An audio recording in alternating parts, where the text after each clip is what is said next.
Welcome back to Ask Allison. Here is today's question. I'm interested in, here we go. I'm interested in the idea of a no cancellation policy. What holds me back is my schedule. I'm only in the office 3 days per week because I only have childcare 3 days per week. So if a client absolutely must cancel one day, let's say they're sick, I don't have much to offer in the way of rescheduling. Also, what do people with a no cancellation policy do when they've got to cancel? Again, let's say illness or illness of a child. So first, I'd like to thank Therapy Notes for sponsoring us. So for anyone who's like, wait, what's a no cancellation policy? It's basically an agreement in your consents and financial paperwork, and we should also have it verbally, not just have them sign it, that says that your clients agree to pay for every session they schedule with you.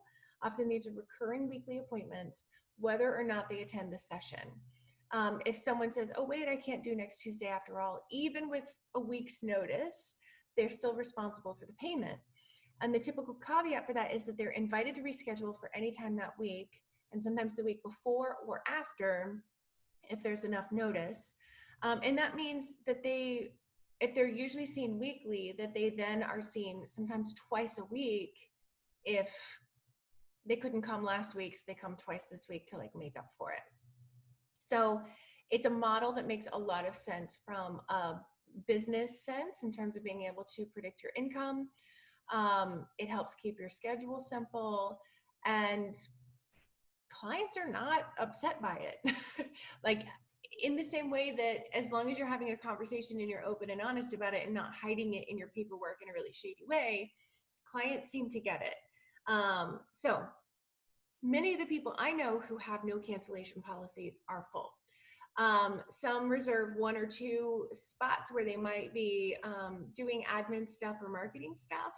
And those are times that clients can slip into if they need to. And some are like, well, I have my work hours and you committed to this one working for you. And maybe someone else in my caseload also needs a different time that week and you guys can switch. But if not, this was the agreement. So if your own kid is sick or you are sick, then that's another place where the twice in a week might make sense. That might mean if you're sick or your kid's sick that you find some extra childcare, like some pinch hitting childcare for when these circumstances happen. It's, I think that what's happening is instead of thinking like a full clinician who might be working 7 days a week, you're feeling some guilt about it just being 3 days that are available. When you have 3 days available, that's your work schedule.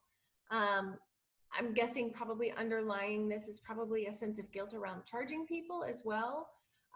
Most people who are considering a no cancellation policy have done a good bit of money mindset work, but it may be that you've done some and then you've plateaued. So if you haven't already found and loved Tiffany McLean, I'm going to recommend her. She has a really great free webinar all about raising your fee, that while I know that's not this person's that's asking the question specific concern, I think some of the mindset stuff that she talks through in that webinar might be helpful. So I'm going to link to that to make it easy for anybody who wants to check it out. So I think that there might be some money mindset stuff to work on to make this feel a little bit more comfortable. I hope that helps. Yeah, adding in the extra weeks on either side can be helpful for fitting people in. It might also be raising your fee and seeing fewer people per week, so you do have more wiggle room. There are all sorts of interesting ways we can play that. So if this is what you want for your practice, I want you to know that you can have it. That's like the foundation of what we talk about in both the party and the inner circle, is we help people figure out what it is that they want, and then we show them how to get it. So if this is what you want, I want you to do it. If you guys have questions for Ask Allison, please DM me over on Instagram where I'm abundance_practice_building. I'd love to help you out.